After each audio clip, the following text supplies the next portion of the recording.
Hari ini momen Natal, hari ini kita akan membahas satu tema tentang King of Kings. Saudara, kalau di dalam momen Natal, sekarang kalau saudara pergi ke mall, apa yang dominan saudara temukan di dalam mall dalam suasana Natal? Ya, pohon Natal, hiasannya. Lalu apa?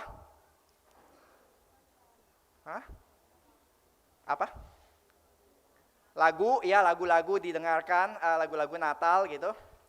Atau apa lagi? Yes, sale, Christmas sale gitu ya. 12 gitu.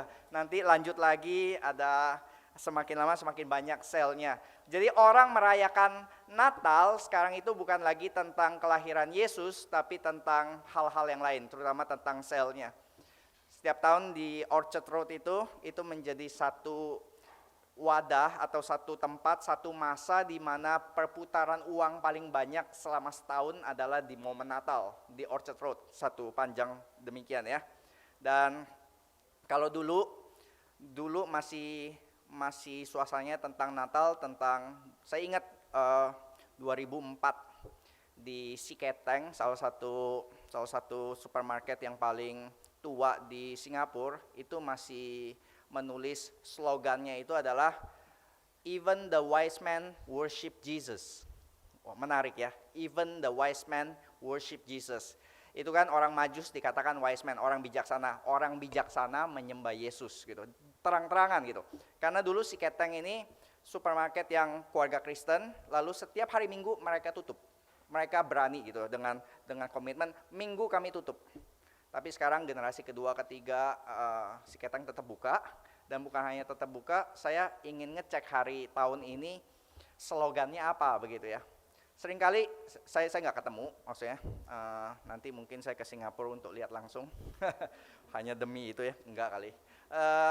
Tapi slogan Natal itu bukan lagi tentang Christmas, bahkan kata Christmas itu sudah semakin dienyahkan, sudah semakin dihapus. Yang sekarang saudara akan temukan kalau saudara beli kartu ucapan Natal yang sekarang adalah seasons greetings. Terus apalagi happy holidays.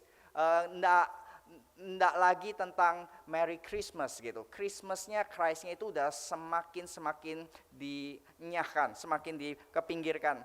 Dan saudara notice kalau saudara beli kartu Natal atau melihat dekorasi Natal, saudara akan menemukan satu kesamaan, yaitu Natal itu terlalu cute, lucu. Apalagi di Jerman itu ada yang namanya Christmas market. Kalau kita ke Christmas market dijual cookies bentuk Christmas tree, bentuk snowman, lucu-lucu sekali. Cewek-cewek pasti langsung kawaii, langsung ini deh, langsung pengen beli semuanya karena so cute gitu, semuanya lucu sekali gitu. Christmas is cute. Tapi kalau kita sadar tentang suasana Natal pada zaman kelahiran Tuhan Yesus, sama sekali nggak cute. Ada satu tema di satu Natal, hamba Tuhan pilih tema Bloody Christmas. Christmas yang berdarah-darah. Temanya diambil dari Matius 2 yang Herodes membunuh bayi-bayi semua berumur 2 tahun. Tema Natal begitu. Mungkin dekorasinya ada muncratan darah. Wah, akan sangat kurang biasa begitu ya kalau kita menemukan suasana Natal tapi lebih bersifat horor dan darah begitu. Enggak gitu. Tapi masalahnya itu yang terjadi gitu ya. Di dalam suasana Natal itu kedatangan Kristus, dia datang bukan hanya sebagai bayi Yesus yang cute. Dia datang sebagai raja yang membuat Herodes itu begitu gentar gitu. Yang membuat raja-raja dunia itu begitu gentar karena sang raja surgawi sudah datang. Yang akan mengenyahkan kuasa-kuasa dunia. Dan Kristus akan menegakkan kerajaan Allah yang sama sekali berlawanan dengan kerajaan dunia. Dan kita bisa lihat hanya ada 2 macam kerajaan di dalam dunia.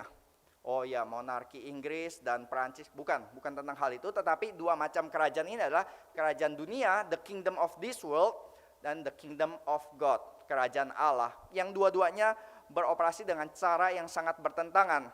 Kerajaan-kerajaan dunia memakai cara kekerasan untuk menundukkan rakyatnya, kerajaan Allah memenangkan dengan cinta kasih dan pengorbanan. Nah, ini yang kita akan bahas hari ini tentang the King of Kings of Jesus. Saya ingin mulai dulu gini. Kenapa kita in the first place kita memerlukan raja? Kenapa sih kita perlu raja? Kenapa sih kita perlu pemerintah di atas kita? Gitu ya. Kalau kita bicara tentang damai, sejahtera, cinta, kasih, terus apa? Tema-tema Natal, joy, happiness, merry, peace, love gitu. Kita nggak akan langsung koneksikan itu dengan raja gitu ya, dengan pemerintahan, dengan politik, enggak gitu. Kita akan koneksikannya dengan kekasih, dengan orang tua, dengan bayi Yesus yang cute tadi. Tapi kenapa kita perlu raja? Jawabannya simply adalah manusia tidak bisa hidup tanpa raja. Jadi ada seorang filsuf di sini ya bisa ditampilkan itu ya. Jadi ada seorang filsuf Inggris yang bernama Thomas Hobbes. Dia boleh dibilang salah satu yang menelurkan political philosophy yang isinya adalah begini. Human beings itu secara natural, human beings ya manusia secara natural itu bersifat inklinasinya itu berperang dan saling tidak percaya. Dan kita percaya dalam hal ini karena ini sesuai dengan kejatuhan manusia di dalam dosa ya. Manusia pada dasarnya itu bukan saling caring, tapi saling berperang, saling tidak percaya gitu. Kita sekarang sih sudah take it for granted, kita sudah menganggap biasa bahwa hari ini kalau kita tidur, besok dunia akan berjalan dengan normal gitu. Kita nggak akan dirampok, kita nggak akan dibunuh kalau kita jalan keluar. Kita akan tetap mengalami yang namanya keteraturan sosial, social order itu berjalan normal sekarang ini. Tapi kalau ada momen-momen tertentu saudara, misalnya apa? Misalnya bencana alam besar yang membuat social order itu tiba-tiba tidak berfungsi. Dan misalnya apa? Ada taufan, ini Palu ya. Ketika Palu itu diguncang gempa bumi dan tsunami dan juga likuifaksi yang besar itu, waktu kami datang ke situ kan kita mendengar penjarahan supermarket, penjarahan toko-toko itu, terus kita simpang siur di media itu. Katanya beneran ada video-videonya, tapi di media secara pemerintah bilang sama sekali nggak ada itu bukan. Gitu. Waktu kami datang ke situ, orang-orang Palu sendiri yang cerita, memang itu banyak sekali penjarahan di berbagai toko gitu. Itu contohnya, ini contohnya begitu. Dan kita lihat ini, ketika social order itu tidak berfungsi, ketika polisi, pemerintahan, kantor-kantor itu tidak berjalan dengan normal, manusia secara natural itu inklinasinya adalah itu. Mencuri, mengambil dengan paksa, pembunuhan, mengambil kesempatan di dalam kesempitan, dan itu yang banyak terjadi dan kita bisa lihat di dalam banyak kasus gitu ketika ada gempa bumi atau ada bencana alam yang besar, maka terjadi yang namanya looting, yang namanya penjarahan di mana-mana begitu. Nah, ini kenapa? Karena ya dari dasar natur manusianya itu demikian. Lalu Thomas Hobbes ini menulis satu buku yang berjudul Leviathan. Dia menulis teori social contract. Biasanya kalau di dalam suasana chaos, suasana kacau seperti begitu, maka yang terjadi adalah orang-orang akan muncul yang namanya ketua-ketua preman. Dan orang-orang yang hebat ini, preman-preman ini yang lebih berkuasa, yang lebih powerful, yang lebih punya kekuatan, dia akan menjadi pemimpin-pemimpin dan mulai ada geng-geng tandingan gitu.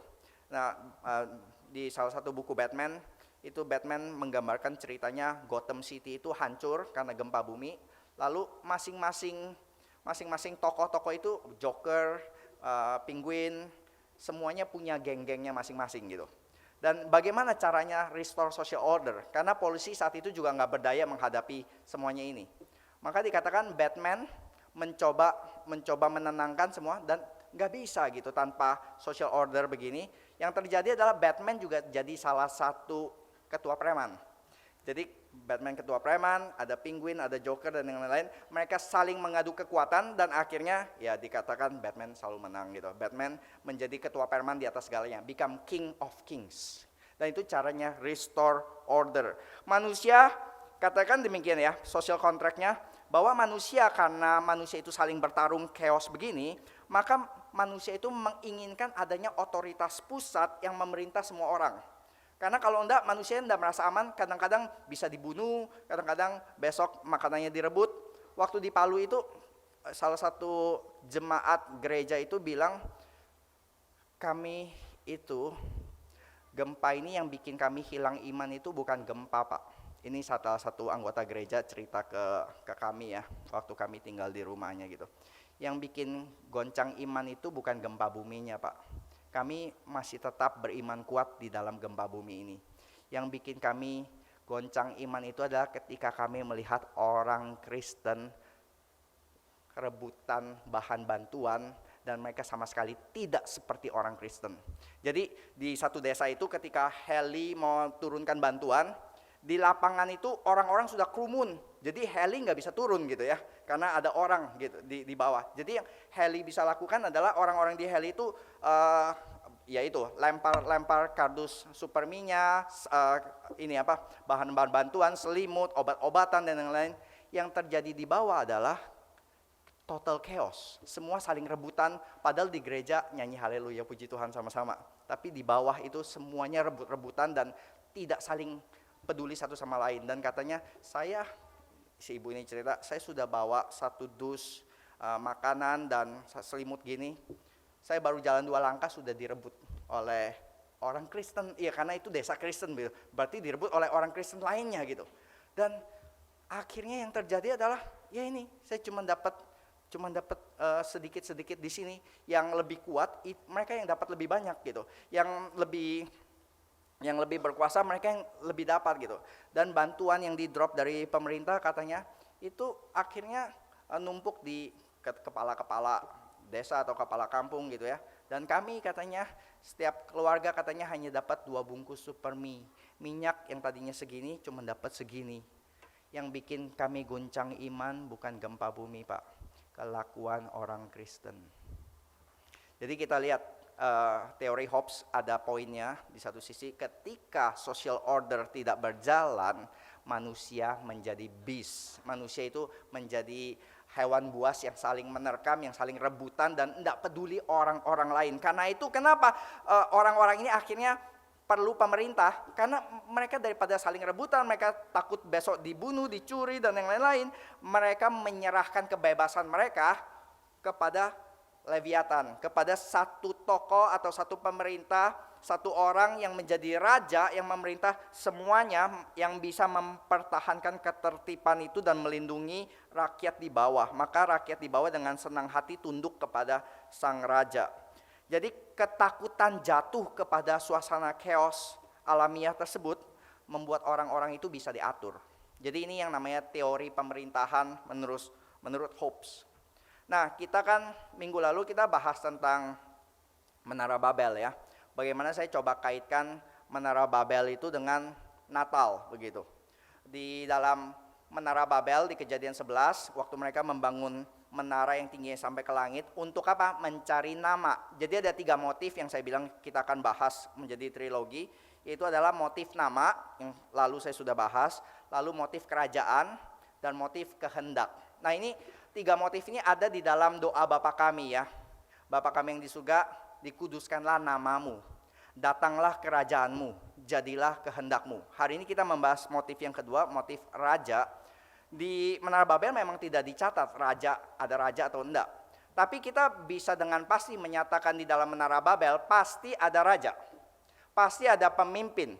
Karena untuk mereka membuat satu kota, untuk mereka membuat satu menara yang tingginya sampai ke langit, harus ada raja, pemimpin dan sistem pemerintahan untuk mengatur organisasi yang begitu besar, mengatur kota dan yang lain-lain. Setiap kali ada event besar, NRIC,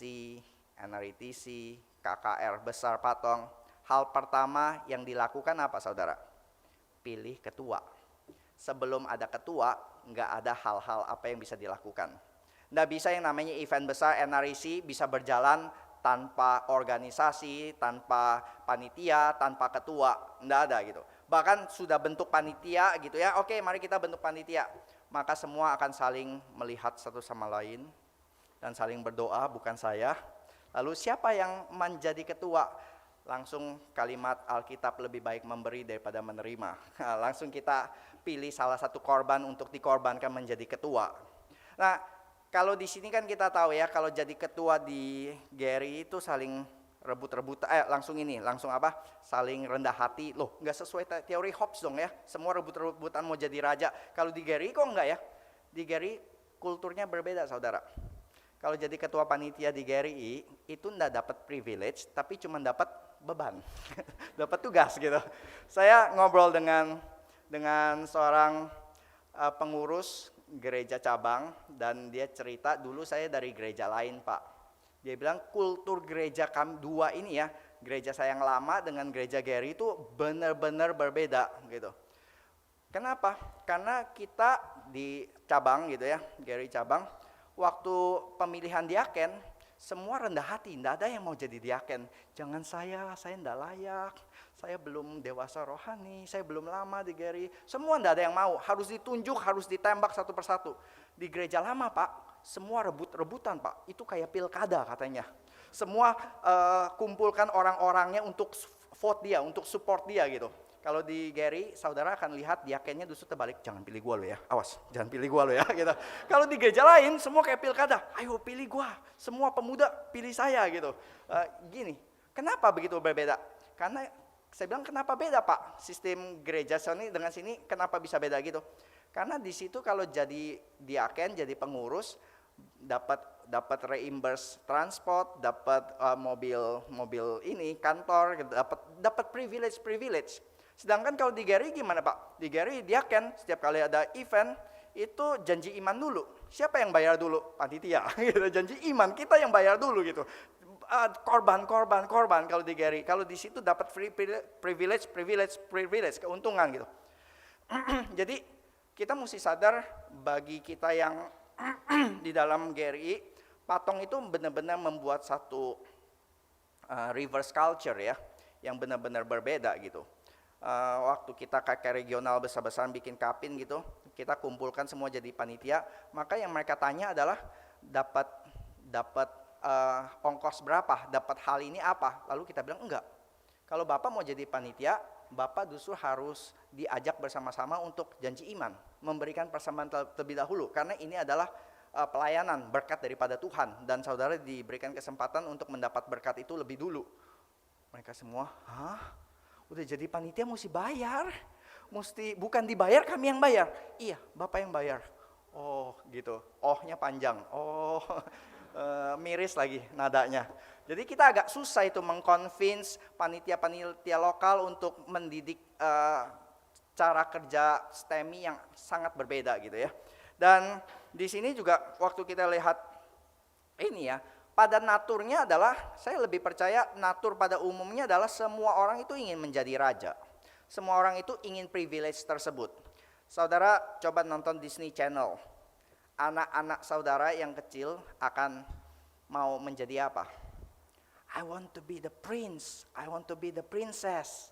Nggak ada yang bilang saya mau jadi dayang-dayangnya. Nggak ada gitu ya. Semua mau jadi princess yang dilayani oleh dayang-dayang gitu. Nggak ada yang mau jadi, saya mau jadi dayang-dayangnya aja yang melayani. Hampir nggak ada gitu. Saya mau jadi prince and princess-nya yang dilayani. Dan saya bisa lihat, kenapa? Karena waktu jadi princess, you have control. Kamu yang kontrol orang-orang itu melakukan apa. Dayang-dayang itu nggak punya kontrol. Gampang caranya. Dari kecil secara natural, secara Hobbes ini ya, kita percaya teori ini benar di dalam menelaah situasi sifat dasar manusia yang sudah jatuh ini. Coba kasih kepada anak-anak saudara itu. Saya sering lihat di dalam rumah itu 3 anak saya itu rebutan remote control. Kenapa 3 anak rebutan remote control? Karena yang pegang remote control yang bisa menentukan mau bisa nonton apa. Yang 2 cuman dengan sedih hati harus menerima, harus menonton apa gitu. Kenapa sejak kecil nggak usah diajarin, itu sudah tahu gitu. Ya namanya kontrol itu memberikan privilege. Saya bisa menentukan apa yang saya mau. Jadi mereka berantem, 3 anak itu berantem, rebutan untuk remote control. Anak kecil rebutan iPad, kenapa? Karena yang punya iPad yang menentukan dia main game. Yang lain hanya jadi penonton, dan nobody wants to be spectator. Gak ada yang mau jadi penonton. Semua mau jadi pemainnya. Semua mau pegang kontrolnya. Dan kita sadar semua ini. Di dalam apa sih? Di dalam keluarga gitu. Kenapa beda cekcok di dalam keluarga? Karena suami istri rebutan kontrol. Siapa yang pegang kontrol di dalam keluarga ini? Ya, di dalam company gitu. Siapa yang rebutan kontrol di dalam kantor ini? Yang di atas menginjak yang di bawah mencoba mendongkel yang di atas. Itu semua politik-politik kantor ini. Kenapa? Ya karena semua ingin di atas, semua ingin yang memegang kontrol, semua ingin privilege tersebut. Tapi ya itu masalahnya.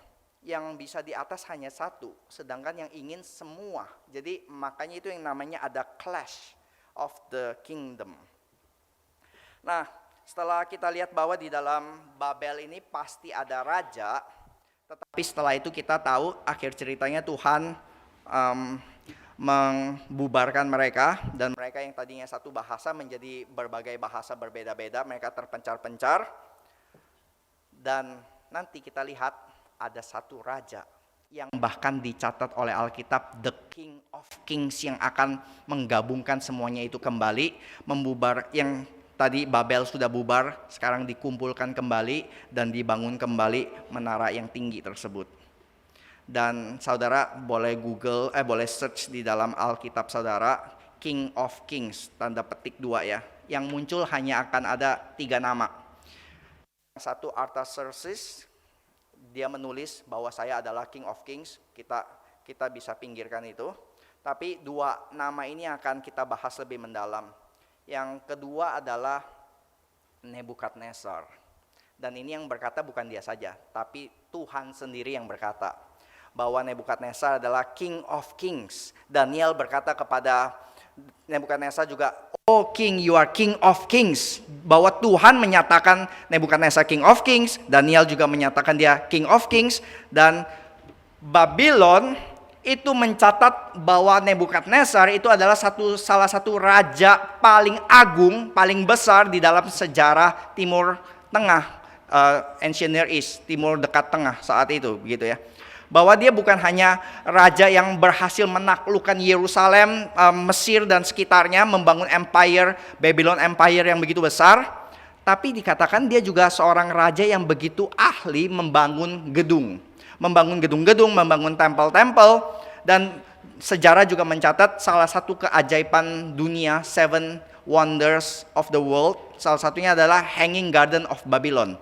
Itu yang membuat adalah Nebukadnezar. Karena istrinya dari kerajaan Media Persia yang ada gunung, dan di Babel nggak ada gunung. Maka istrinya selalu rindu pulang. "Kat, saya pengen pulang." Nebu, nggak tahu ya panggilan sayangnya Nebu atau Kat atau Sar gitu. "Saya pengen pulang," gitu. "Jangan, kalau kamu pulang saya biniless dong, saya nggak ada istri lagi gitu, nggak ada istri." "Bagaimana?" "Nggak apa-apa, kamu kangen apa sih di media?" "Saya kangen gunung, saya suka lihat yang hijau-hijau, yang tinggi, semuanya hijau-hijau gitu." "Oh begitu, saya bikinkan gunung untuk kamu." Jadi Babylon itu dikatakan satu kota, dia bikin bertingkat-tingkat seperti puncak, dan dia bikin garden di mana-mana. Jadi ketika kita melihat itu seperti gunung buatan yang penuh rimbun dengan hijau-hijau. Itu namanya The Hanging Garden of Babylon. Dan arkeolog menemukan, mengekskavasi ya kota-kota Babylon di Irak itu. Waktu mereka temukan 9 dari 10 penemuan arkeologi di kota Babylon, setiap batanya itu dicap dengan nama raja. Jadi itu ya, kesempatan yang lalu waktu kita bahas tentang nama, waktu mereka membuat batu bata gitu, bata-bata di dalam gedung-gedungnya itu, setiap batanya itu ada capnya gitu, cap dari raja mana. Dan setiap kota yang ditemukan 9, 10 atau bahkan katanya 19/20, 95% capnya adalah Nebukadnezar. Jadi dia benar-benar seorang yang mengerjakan infrastruktur besar-besaran. Dia membangun Babylon dengan sangat megah. Salah satu raja yang diakui oleh sejarah itu benar-benar hebat, luar biasa secara militer maupun juga secara arsitektur city buildingnya gitu. Dan raja ini ya, King of Kings ini, dia itu mempunyai satu ambisi, yaitu adalah Dia ingin membangun kembali Babel. Iya, Babel, menara Babel yang di situ. Dari mana kita tahu? Kita lihat dari Kejadian 11. Di situ ya, di slide-nya ada 2 ayat yang sama, yaitu di 11 ayat 2, maka berangkatlah mereka ke sebelah timur dan menjumpai tanah datar di tanah Sinear. Itu tempat di mana menara Babel dibikin. Lalu kalau kita baca kembali dari Daniel 1 ayat ke-2, Tuhan menyerahkan Yoyakim Raja Yehuda, semuanya itu dibawanya ke tanah Sinear. Tanah lokasi yang sama di mana dulu Babel didirikan di situ. Sekarang kerajaan Babylon berdiri persis di tempatnya menara Babel. Jadi kita bisa lihat ya, Babel, Babylon itu ini adalah the revival, kebangunan kembali dari menara Babel. Yang dulu sudah kocar-kacir, sudah bubar menjadi berbagai bahasa, menjadi berbagai suku. Dan dikatakan sini sekarang adalah, coba kita baca dari Daniel 3 ayat yang keempat. Daniel 3 ayat yang keempat, kita baca satu ayat ini. 1, 2, 3. Dan berserulah seorang bentara dengan suara nyaring, beginilah dititahkan kepadamu, hai orang-orang dari segala bangsa, suku bangsa, dan bahasa. Demi kamu mendengar bunyi sangkakala, seruling, kecapi, rebab, gambus, serdam, dan berbagai-bagai jenis bunyi-bunyian, maka haruslah kamu sujud menyembah patung yang telah didirikan Raja Nebukadnezar itu. Nah di sini ya, dikatakan Nebukadnezar mengumpulkan kembali orang-orang dari segala bangsa, suku bangsa untuk membangun kembali patung emas. Kan kita sudah tahu di dalam cerita sekolah minggu bahwa di chapter kedua Daniel itu dia mendapatkan mimpi begini. Ada patung yang kepalanya emas, yang dadanya perak, yang perutnya tembaga, yang kakinya itu besi bercampur dengan tanah. Dan Daniel menjelaskan, yang emas itu adalah kerajaan paduka Nebukadnezar, kerajaan Babylon, digambarkan itu dengan emas gitu ya. Dan 3 kerajaan lainnya itu kerajaan yang lebih inferior, yaitu nanti kerajaan yang akan menggantikan kerajaan paduka adalah kerajaan Persia, itu akan perak, lalu juga kerajaan Greek, Yunani, dan nanti kerajaan Romawi begitu. Dan akhirnya Nebukadnezar menyembah Daniel, ini ya benar-benar kagum bisa menerjemahkan mimpinya. Tapi chapter ketiga dikatakan dia membangun sebuah patung emas yang tingginya 60 hasta, lebarnya 6 hasta, yang didirikan di dataran Dura di wilayah Babel, yang tingginya 27 meter. Itu kira-kira 9 lantai zaman modern. Dan zaman dulu ya untuk membangun 27 meter tentunya tidak semudah sekarang gitu ya. Jadi benar-benar perlu effort yang luar biasa untuk mendirikan yang luar biasa tinggi itu. Jadi kita melihat di sini ya, dan dia cover semuanya menjadi emas. Dia seakan-akan mau bilang, saya nggak mau cuma jadi empire yang cuma kepalanya doang, saya mau semuanya. Dan ini yang namanya pemimpin besar itu nggak gampang terima nasib. Kalau dia dibilang saudara akan digantikan begitu, dia bilang enggak. Dia adalah tipe pemimpin besar yang make things happen. Dia nggak akan terima nasib akan digantikan, enggak. Saya tidak mau digantikan, saya mau semuanya emas gitu. Sedangkan kebanyakan dari kita adalah orang-orang yang wait things to happen. Jadi orang bilang ada 3 macam orang ya. Pemimpin besar itu yang make things happen, yang mengadakan perubahan, yang menantang zaman, itu Pak Tong gitu ya, menantang zaman, membuat gerakan-gerakan baru. Dan yang kedua adalah orang-orang yang wait things happen atau see things happen, yang menonton atau yang ikut-ikutan di belakang, yang melihat semuanya gitu, yang ikut dari belakang. Orang yang ketiga semoga tidak ada di sini, orang yang setelah selesai semua bertanya what happened what happened gitu ya. Orang yang enggak make things happen, do not wait things for happen, tapi cuma asking what happened. Nah ini kita percaya Nebukadnezar pasti jenis yang pertama, yang make things happen. Dia nggak akan terima nasib gitu. Kamu nasibnya akan digantikan, saya akan merubah nasib saya gitu. Patong waktu dikatakan mau bikin universitas, cheat gitu ya. Nggak mungkin Patong, karena izin universitas itu harus tunggu puluhan tahun gitu ya, karena pemerintah cuma kasih 3 izin setahun, sedangkan antrian universitas yang nunggu itu sudah ratusan. Atau mau tunggu berapa, 100 ini dibagi 3 masih 30 tahun, 40 tahun baru dapat lagi. Atau bilang, enggak, saya nggak percaya. Saya nggak mau tunggu itu, kerjakan, pasti Tuhan bisa buka jalan gitu. Dan ternyata Tuhan buka jalan gitu ya. Orang-orang yang ngotot, yang tidak mau menerima kata no gitu. Dan Nebukadnezar juga tipe orang yang berkata no, tidak mau terima sekedar no. Jadi dia bilang, sekarang saya mau bikin, saya akan menantang zaman atau bahkan menantang Tuhan. Dan dikatakan ini patung emas ini patung apa? Ada yang menafsirkan ini patungnya dia, ada yang menafsirkan ini patung salah satu dewa di Babel. Kebanyakan komentator sekarang percaya itu bukan patungnya Nebukadnezar, karena orang-orang zaman Nebukadnezar itu tidak memperilah diri sendiri gitu, tidak ada catatan menyembah diri sendiri, menyembah raja gitu. Mungkinkah itu patung salah satu dewanya? Nggak dicatat juga, karena di Babel itu begitu banyak dewa begitu ya. Bisa Babel, bisa Bel, bisa Marduk, bisa yang lain-lain gitu. Tapi nggak dicatat, kenapa? Karena ada satu catatan yang menarik, bahwa patung ini bukan hanya merepresentasi tentang salah satu dewa, dipaksakan kamu harus sembah Bel gitu.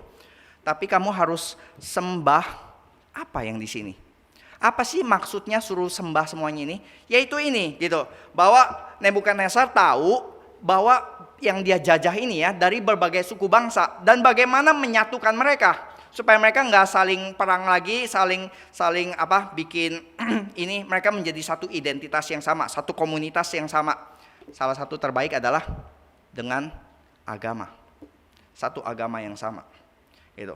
Atau bahkan lebih tepatnya bukan satu agama yang sama, mereka boleh menyembah yang lain-lain, tetapi mereka diikat oleh religiusitas yang sama gitu. Nah, yang dikatakan kenapa ini tidak dicatat nih dewanya apa? Karena Babel itu sangat plural gitu. Kamu boleh sembah dewamu apa, kamu agamamu apa, terserah, kita hidup sama-sama. Tapi tetap perlu ada satu payung besar yang menadahi semuanya. Kalau Indonesia dari ribuan pulau ini, kita satu bahasa gitu ya, satu ideologi Pancasila yang mengikat kita. Nah, ini apa yang harus mengikat begitu banyak bangsa di bawah kekuasaannya Babylon? Yaitu adalah satu spirit Babylon, yaitu adalah kamu boleh percaya dewa apapun, kamu dari negara apa, kamu percaya dewa ini silakan. Tapi kamu nggak boleh bilang dewamu itu satu-satunya dewa. Kamu harus menghormati dewa orang lain juga.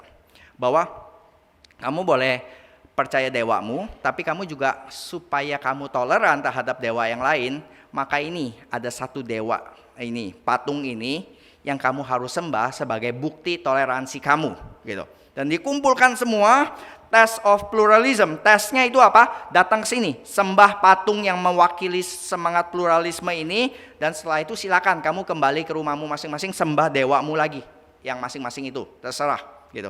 Tapi sekarang kalau kamu ingin tinggal di Babylon, kamu menjadi anggota kerajaan Babel, maka yang harus kamu lakukan adalah sembah ini. Dan ini yang terjadi kan ya. Bahwa kita sering dengar seperti ini kan ya, orang Kristen dianggap atau orang Yahudi saat itu akan dianggap, tuh kan, orang Yahudi hanya mau sembah Yahweh, nggak mau terima yang lain gitu. Sangat tidak toleran. Sedangkan kami boleh merayakan Natal, kami boleh datang ke gereja, kami boleh ikut upacara agama yang lain, tapi kamu Kristen nggak mau tuh. Kamu cuman maunya ini doang gitu. Cuman maunya semua orang ikut kamu, tapi kamu nggak mau ikut agama orang lain gitu. Jadi terkesannya pluralisme itu sangat menerima di luar, dan kekristenan sangat intoleran dari luar ya. Tapi kalau kita lihat lebih mendalam, saudara, ketika orang berkata jangan try to convert me, Christian don't try to convert me. Waktu orang berkata demikian, hal yang sama adalah dia sedang berusaha convert kita ke dalam pemahaman dia. Bahwa waktu kita coba convert orang dan dia berkata jangan coba-coba convert orang, dia sedang melakukan hal yang sama, mencoba memaksa kita untuk convert ke dalam pemahaman dia gitu. Dan di sini dikatakan ketika orang tidak mau menyembah patung tersebut, maka hukumannya adalah dapur api. Jadi kita lihat ya, bab ini Nebukadnezar dari luar terkesan sangat toleran. Kamu boleh sembah apa saja, tapi kalau enggak, dapur api. Sangat intoleran. Dia mengajarkan toleransi, pluralisme, tapi dengan jalan intoleran, dengan jalan violence. Sedangkan orang Kristen yang dari luar itu jalan keselamatan hanya satu. Kristus satu-satunya jalan, sangat intoleran ya. Nggak ada dewa lain, nggak ada nama lain, hanya Kristus. Dari luar sangat intoleran. Tapi ketika saudara masuk ke dalam iman Kristen, saudara akan menemukan inside the Christian faith adalah satu paham yang sangat toleran, saking tolerannya. Paulus berkata, nggak ada Jews, no Gentiles and Jews, no pria wanita, nggak ada kaya miskin. Semua yang terjadi dalam gereja mula-mula adalah semua perbedaan-perbedaan itu direlatifkan, semua beribadah di dalam gereja yang sama, makan yang sama, budak dengan tuan makan bersama-sama, hampir tidak pernah terdengar. Yang namanya orang Jews dengan Gentiles makan sama-sama, hampir tidak pernah terdengar. Dan bahkan saking tolerannya, bukan hanya toleran terhadap teman-teman sekitar saya, toleran terhadap musuh. Dikatakan Yesus mengajarkan apa? Kasihilah musuhmu. Saking tolerannya bahkan terhadap disuruh mengasihi musuh. Jadi dari luar kelihatan sangat intoleran, tapi ketika kita masuk kita akan mendapati iman yang sangat toleran gitu ya, yang sangat mengikat di dalam Kristus. Sedangkan sistem pluralisme toleransi dunia sangat dari luar terlihat sangat toleran, tapi justru faktanya adalah sangat intoleran. Jadi ini yang terjadi gitu. Kerajaan dunia selalu memakai cara Nebukadnezar, yaitu dengan cara violence. Dan dua macam cara kerajaan dunia memaksa saudara untuk taat itu apa? Dan ini bukan hanya kerajaan tetapi perusahaan, bahkan orang tua. Bagaimana cara memaksa? Yaitu adalah dua cara. Carrot and stick. Carrot ya, itu digambarkan di Daniel 1, yaitu adalah bagaimana mereka yang berbagai-bagai bangsa ini menjadi satu identitas, mereka mengalami proses Babylonisation. Kalau bahasa Indonesia Babilonisasi gitu. Menjadi bukan sekumpulan babi, tapi menjadi orang-orang Babylon yang secara intelektual Babylon gitu ya. Mereka masuk ke dalam satu universitas yang katanya mereka dimasukkan satu universitas dengan kurikulum yang totally pagan, yang totally kafir, dan Sadrak, Mesak, Abednego, Daniel harus mengikuti program-program ini semua gitu. Dan mereka summa cum laude setelah lulus di situ. Dikatakan lebih hebat di situ. Dan secara sosial mereka harus pakai baju orang Babel, secara kultur, secara agama gitu. Bahkan secara nama diganti menjadi nama Babel. Makanan harus mengikuti gaya makan Babel. Jadi dijamin masa depannya. Kalau kamu ngikutin semua ini, maka kamu akan mendapatkan pekerjaan di dalam istana raja. Carrot, banyak carrotnya gitu ya. Dikatakan kamu ikut ini, maka banyak sekali dikatakan di chapter 1 itu, semua orang yang akhirnya tertarik kepada Babel. Dan saudara pindah ke Babel, dari Yerusalem ke Babel, itu bagi sebagian orang itu pembuangan ya. Bagi sebagian orang itu pindah dari Mojokerto ke New York gitu. Karena Babylon itu adalah pusat kebudayaan paling maaf kalau ada orang Mojokerto, bukan bermaksud menyinggung. Tapi you get my point gitu ya, bahwa dari desa kecil pindah ke New York yang Stargate-nya dikatakan, Babel dikatakan itu tingginya so high, dan lebar tembok kotanya bisa dilalui oleh chariot, oleh kereta perang. Jadi ini bukan lebar yang hanya orang bisa lewat, tapi kereta bisa lewat. Jadi waktu mereka dibuang ke Babel, mereka akan melihat berdecak kagum Hanging Gardens of Babylonnya begitu. Mereka akan lihat luar biasa gitu. Makanannya, terus bajunya, kulturnya, musiknya, mereka semua akan langsung, wah, selama ini kami udik ya. Babel ini ternyata begitu maju, begitu advance, begitu high tech. Mereka lama-lama akhirnya banyak yang terserap, banyak yang kompromi dengan carrot-carrot yang ditawarkan oleh kota Babylon dan Nebukadnezar. Tapi ya ada 4 orang ini, Daniel dan 3 kawannya yang berkata, no, kami tidak akan mengambil makanan raja. Nah itu secara carrot mereka menolak, dan sekarang secara stick. Kalau carrot enggak, kalau hadiah-hadiah tidak bisa lagi membeli mereka, maka chapter ketiga Nebukadnezar memakai cara keras, memakai cara stick, memakai cara fire gitu. Kalian yang tidak taat sekarang akan dilempar ke dapur api. Ayat ke-15 dikatakan ya, dewa mana yang dapat melepaskan kamu dari dalam tanganku, Sadrak, Mesak, Abednego? Saya kasih kamu satu kesempatan lagi, tunduk, menyembah. Kalau tidak, dewa mana yang bisa melepaskan kamu dari dapur api ini? Tidak ada gitu ya. Semua dewa-dewa, dia bisa berkata demikian karena dia sudah menaklukkan bangsa-bangsa. Kalau bangsa ditaklukkan berarti Allahnya takluk gitu. Semua dewa-dewa ini sudah takluk di bawah kakiku, di bawah kekuasaanku. Dewa mana yang dapat melepaskan kamu dari tanganku? Ini namanya nantangin Tuhan langsung. Dan Tuhan selalu menjawab tantangan bagi orang-orang macam begini ya. Ketika Titanic mau diluncurkan, mereka berkata even God cannot sink the Titanic. Tuhan dari atas akan berkata, really? Gitu ya. Gua kirim iceberg aja deh, situ deh, gitu. Titanic tenggelam. Dikatakan, saya cari di sini ada satu artikel yang menarik ya. Ada satu presiden Brazil, saya enggak tahu ini kapan kejadiannya, saya nggak sempat verifikasi, tapi ceritanya cukup similar gitu ya. Dan Presiden Brasil yang bernama Tancredo Neves ini waktu kampanye dia berkata, bila saya dapat 500.000 suara dari anggota partai, maka tidak ada yang dapat mendepak saya dari posisi presiden. Bahkan Tuhan sendiri pun tidak, jika saya dapat 500.000 suara. Hasilnya adalah dia dapat 500.000 suara lebih. Sehari kemudian sebelum peresmian jabatannya, ia sakit dan mati. Ada satu cerita lagi, seorang ibu berkata kepada anak, nak, kamu jangan pergi sama orang-orang berandalan ini, cowok-cowok berandalan ini, kepada anak ceweknya, kamu jangan pergi dengan mereka gitu. Tapi saya harus pergi mah, udah nggak ada waktu lagi, saya cuma bisa ikut mereka. Ya udah, bring Jesus with you. Maksudnya ucapan selamat, bring Jesus with you. No more place, mom, it's all crowded here. 2 di depan, 3 di belakang. Kalau Jesus mau ikut, di belakang aja, di bagasi gitu. Dan ternyata menurut cerita ini, mobil itu kecelakaan, semuanya remuk kecuali bagasi. Dan di bagasi ada 6 telur, 6-6-nya utuh.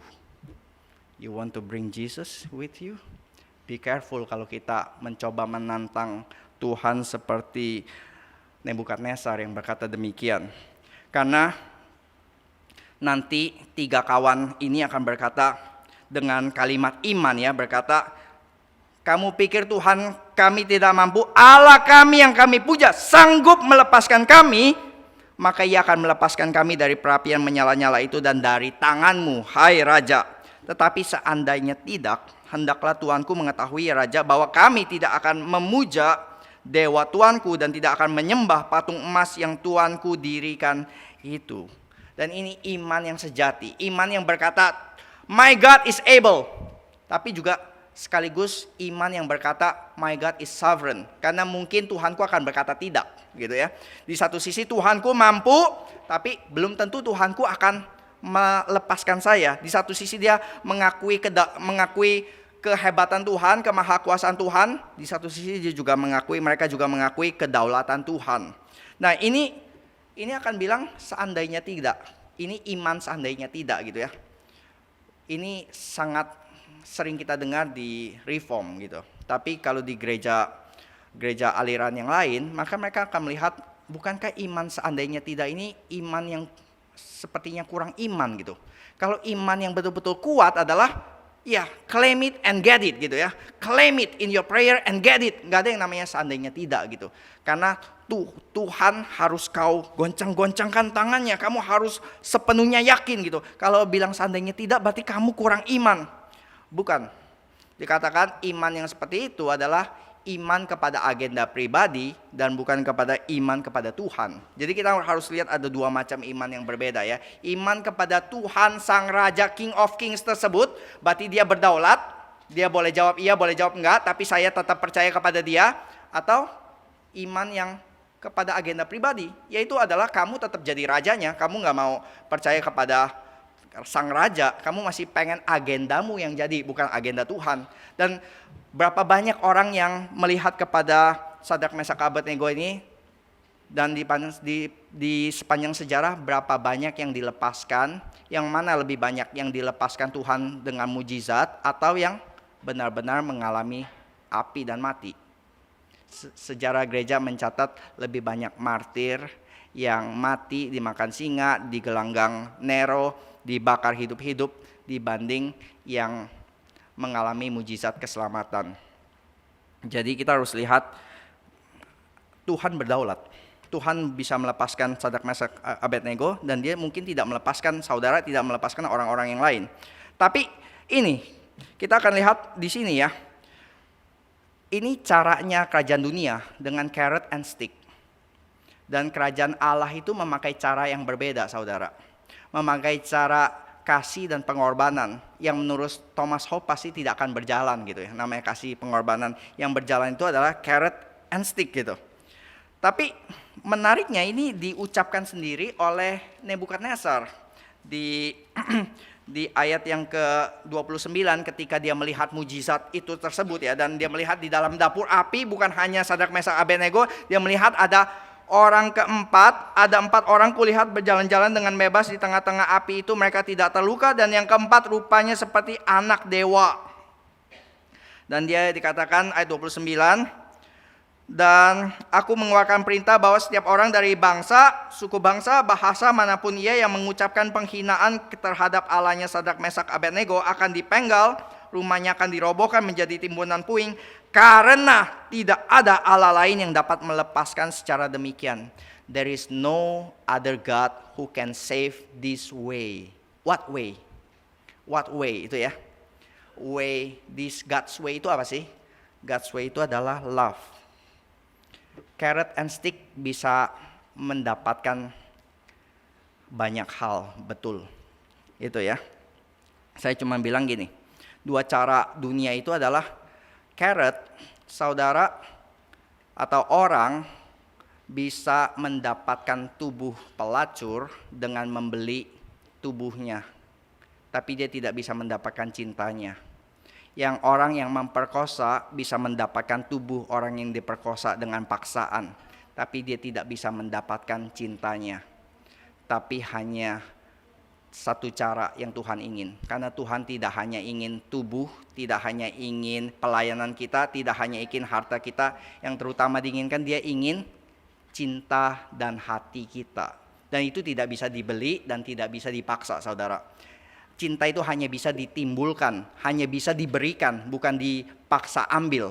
Karena itu apa? God's way itu dengan cara kasih gitu. Dan kasih itu apa? Kasih itu adalah pengorbanan. Dan cara Tuhan yang di Nebukadnezar nyatakan di sini apa? Dengan jalan, dikatakan di sini, Tuhan bersama-sama dengan mereka di api.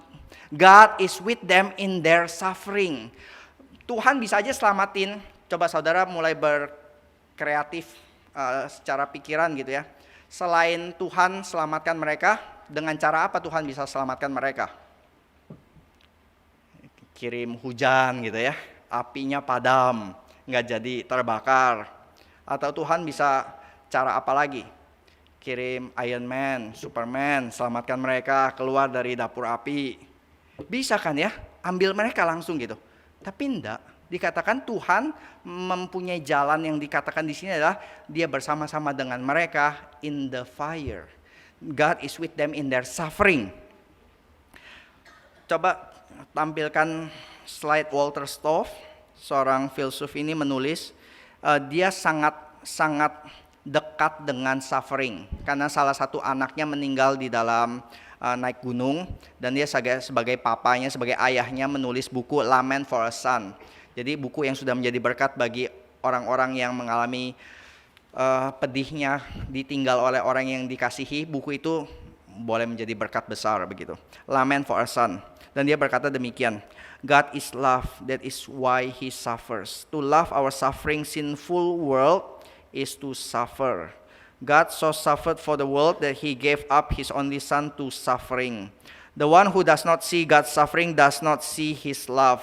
So suffering is down at the center of things, deep down where the meaning is. Suffering is the meaning of the world, for our world. For love is the meaning, and love suffers. God is love. Tuhan itu kasih. Dan kasih itu pasti berkorban. Nah mungkin enggak. Saking Allah berkorban, dia memberikan anaknya yang dikasihi supaya mengalami atau memberikan anaknya ke dalam suffering. Jadi kalau kita tidak bisa melihat penderitaan Allah, kita tidak bisa melihat kasih Allah. Dan Kristus menderita bukan hanya bersama-sama dengan kita, dia menderita bagi kita. Beda ya saudara. Dia bukan hanya dokter yang simpati. Pak Billy pernah cerita, nggak ada gunanya dokter yang hanya sympathize gitu. Kita sakit ini mau stroke gitu ya, terus kita datang ke dokter, dok saya stroke nih kayaknya, oh kasihan ya saya juga loh gitu ya, saya bisa simpati dengan saudara. Nggak ada gunanya dokter yang hanya bisa simpati gitu, tapi dokter yang juga bisa memberikan cure-nya. Dia bukan hanya menderita bersama-sama dengan kita, tapi dia menderita bagi kita. Dan saya ketemu satu klip yang berkata sangat menarik gitu. Orang tua jangan suapin anak gitu ya. Anak yang terus disuapin kelihatannya mamanya sayang gitu, suapin terus, tapi itu anak nanti ketergantungan, itu anak tidak bisa mandiri. Jadi kasih yang menimbulkan ketergantungan itu enggak baik gitu. Tapi juga jangan kayak papa yang berkata, "Lu enggak mau makan ya? Ya udah enggak usah makan." Nah, itu biasa saya gitu. Kalau lama anak enggak mau makan gitu, biasanya ibu-ibu, udahlah daripada lama suapin aja gitu, suapin gitu. Kalau papa lebih ini, mau makan nggak usah makan ya, nanti tunggu lapar baru datang ke papa gitu. Dia ini pakar pendidikan ini bilang juga jangan begitu. Jadi bukan hanya anak kecil dilatih untuk berproses, orang tua dilatih untuk berproses juga. Saudara harus bersama-sama dengan dia throughout the process. Anak menderita, papa menderita gitu ya kira-kira ya. Pak anak menderita, orang tua menderita. Tapi kalau kamu ingin melihat pertumbuhan, maka there is no other way, you have to be with them in their suffering. Dan kita pasti percaya hal itu ya. Bahwa kalau kita ingin anak kita bertumbuh, dia tidak bisa tanpa suffering, tanpa penderitaan apa-apa, steril, tapi kita juga nggak bisa melepaskan, kita harus mendampingi di dalam prosesnya mereka.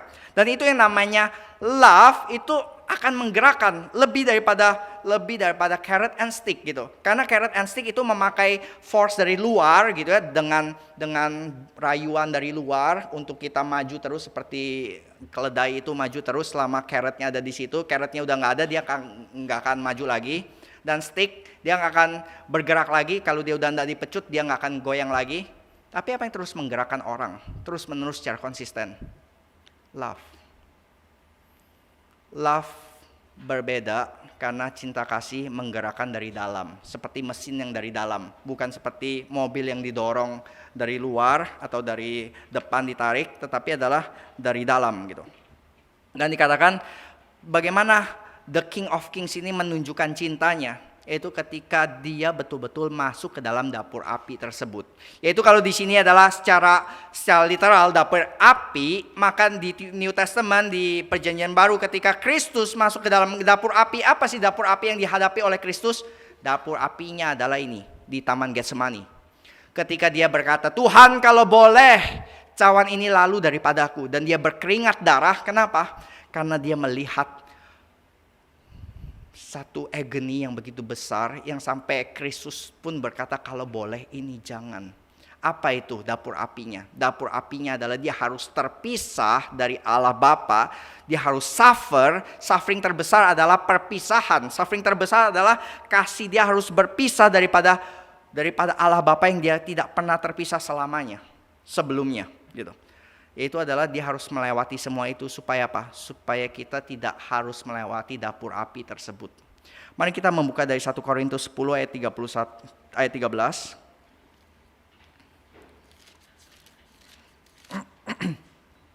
Saya akan bacakan 1 Korintus 10 ayat 13. Pencobaan-pencobaan yang kamu alami ialah pencobaan-pencobaan biasa yang tidak melebihi kekuatan manusia. Sebab Allah setia dan karena itu Ia tidak akan membiarkan kamu dicobai melampaui kekuatanmu. Pada waktu kamu dicobai, Ia akan memberikan kepadamu jalan keluar sehingga kamu dapat menanggungnya. Kita dibebaskan dari dapur api ultimat tersebut, bukan berarti kita tidak akan mengalami dapur-dapur api kecil. Iya betul, kita dibebaskan dari dapur api maut, terpisah daripada Allah, tapi kita sendiri juga akan mengalami ini pencobaan-pencobaan biasa yang tidak melebihi kekuatan kita. Kenapa saudara mungkin bertanya, kalau saya sudah jadi orang Kristen, kenapa saya masih mengalami kesulitan-kesulitan hidup? Kenapa saya masih sakit ini dan itu? Kenapa saya masih mengalami yang namanya perpisahan, yang namanya emotional burden? Kenapa saya masih mengalami kesulitan-kesulitan seperti dapur api yang saya hampir tidak tahan ini? Kenapa? Karena dapur api yang saudara alami kalau saudara orang Kristen sejati itu bukan dapur api kematian lagi, itu dapur api penyucian. Kenapa penyucian? Karena saudara adalah image of God yang berharga. Yang dimurnikan dengan api itu apa saudara? Bukan kertas, bukan jerami, tetapi emas. Hanya hal berharga yang disucikan dengan api.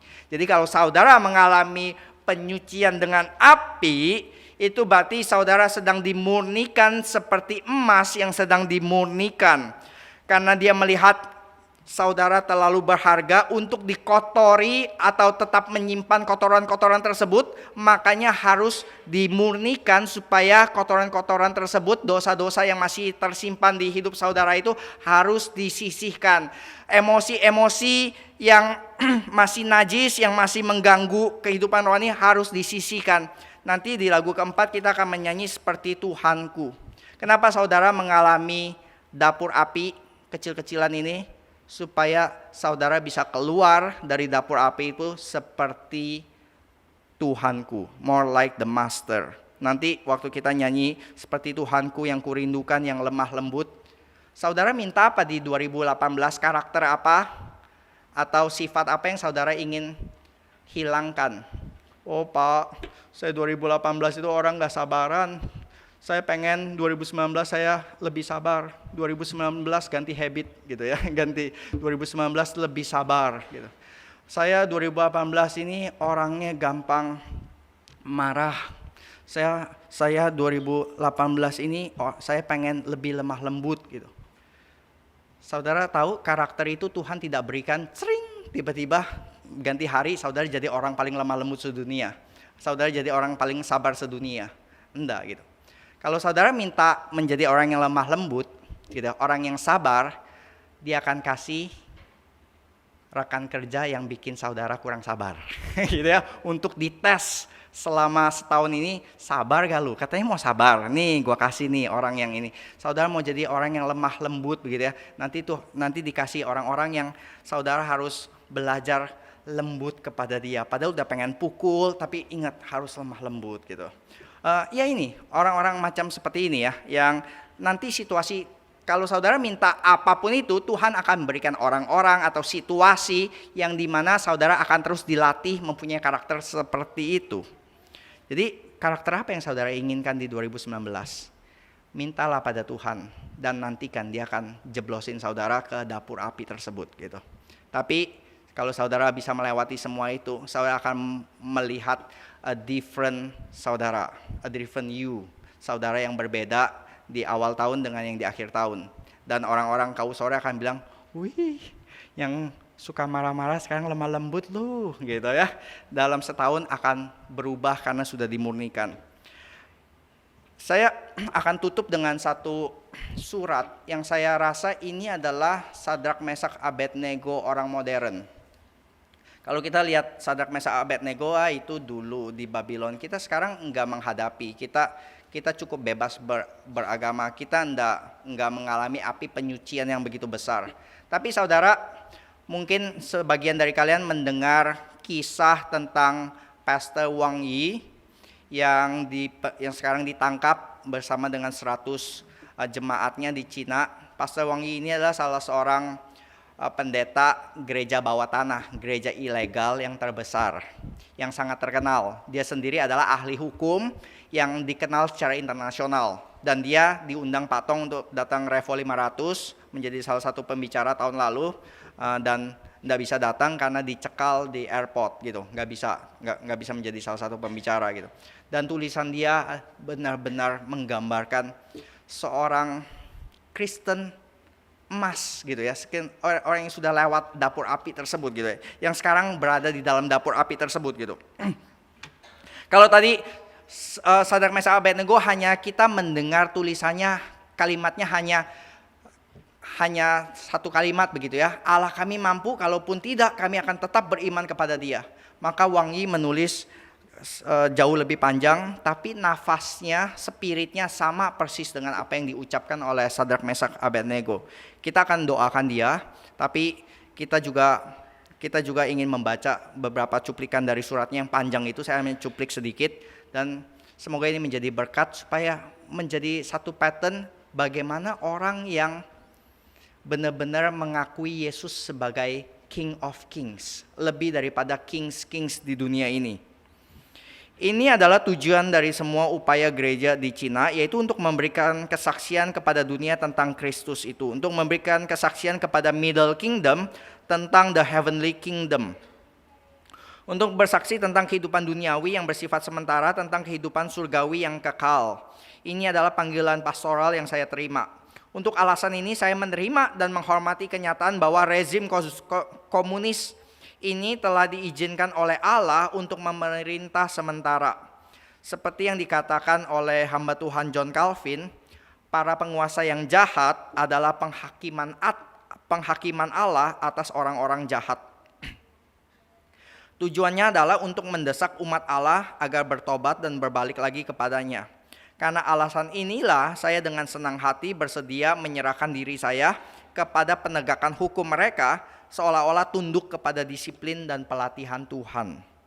Pada saat yang sama saya percaya bahwa penganiayaan rezim komunis terhadap gereja ini adalah tindakan yang sangat jahat dan melanggar hukum. Sebagai seorang pendeta di gereja Kristen, aku harus mencela kejahatan ini secara terbuka dan keras. Panggilan yang saya terima mengharuskan saya untuk menggunakan metode non-kekerasan, non-violence, untuk tidak mematuhi hukum-hukum manusia yang tidak taat kepada Alkitab dan Tuhan. Juru selamat saya, Kristus, mengharuskan saya untuk menanggung semua pengorbanan ini dengan tidak mentaati hukum yang jahat. Sebagai seorang pendeta, ketidaktaatan saya adalah salah satu bagian dari Komisi Injil. Amanat Agung Kristus menuntut kita untuk tidak taat. Tujuan ketidaktaatan ini bukan untuk mengubah dunia, tetapi untuk bersaksi tentang dunia yang lain. Pisahkan aku dari istriku dan anak-anakku, hancurkan reputasiku, hancurkan hidupku. Pihak berwenang mampu melakukan semua hal itu. Namun tidak seorang pun di dunia yang dapat memaksa saya untuk meninggalkan keyakinan saya. Yesus adalah Kristus, putra dari Allah yang kekal dan hidup. Dia mati untuk orang berdosa dan bangkit untuk hidup bagi kita.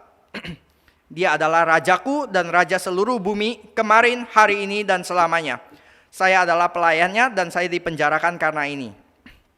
Saya akan menolak dengan lemah lembut mereka yang melawan Allah, dan saya akan bersuka cita melanggar semua hukum yang melanggar hukum-hukum Allah. Seorang Kristen yang benar-benar merajakan Kristus, yang dengan tegar dia melawan raja-raja dunia yang dengan violence merebut dia, menangkap dia, tapi dia percaya his God is able. Dan dia menyerahkan kepada kedaulatan Tuhan. Kalau Tuhan mau, Tuhan bisa bebaskan. Kalau enggak, dia sudah menyerahkan segalanya kepada Tuhan. Dan kiranya ini boleh menjadi message bagi kita semua. Our King of Kings adalah raja yang berkorban, raja yang menginginkan cinta kita. Tapi biarlah kita juga seperti Daniel, Sadrak Mesak Abednego, seperti Wang Yi yang berkata, tidak apa-apa Tuhan, kalau saya harus pilih menyembah berhala dengan semua kenikmatan dunia yang ditawarkan, atau saya harus masuk ke dapur api, saya pilih dapur api. Mari kita berdoa. Bapa di dalam surga, kami tidak mengalami dapur api yang begitu besar seperti Sadrak Mesak Abednego, atau bahkan seperti Pastor Wang Yi ya Tuhan. Kami bersyukur kami boleh melihat iman yang begitu besar yang Tuhan karuniakan kepada mereka, dan kami menginginkan ya Tuhan, kami ingin boleh bersama-sama dengan Kristus di dalam dapur api, daripada kami tidak masuk dapur api tetapi tanpa Kristus. Biarlah yang menjadi prioritas utama kami adalah kami taat kepada Tuhan. Walaupun itu berarti harus melewati dapur api, kesulitan-kesulitan yang kami alami di dalam dunia ini ya Tuhan. Kami tidak tahu apa yang menjadi masalah di dalam jemaat yang dihadapi orang demi orang, tapi kami berdoa biar di dalam semua kesulitan-kesulitan tersebut Tuhan bersama-sama dengan umat-Mu. Tuhan memberikan kami kekuatan, Tuhan beserta dengan kami, menghiburkan dan memberikan kami pengharapan akan dunia yang Tuhan sudah sediakan bersama-sama dengan Kristus satu saat. Terima kasih ya Bapak, kami serahkan setiap dari kami di dalam satu nama Tuhan kami Yesus Kristus. Amin.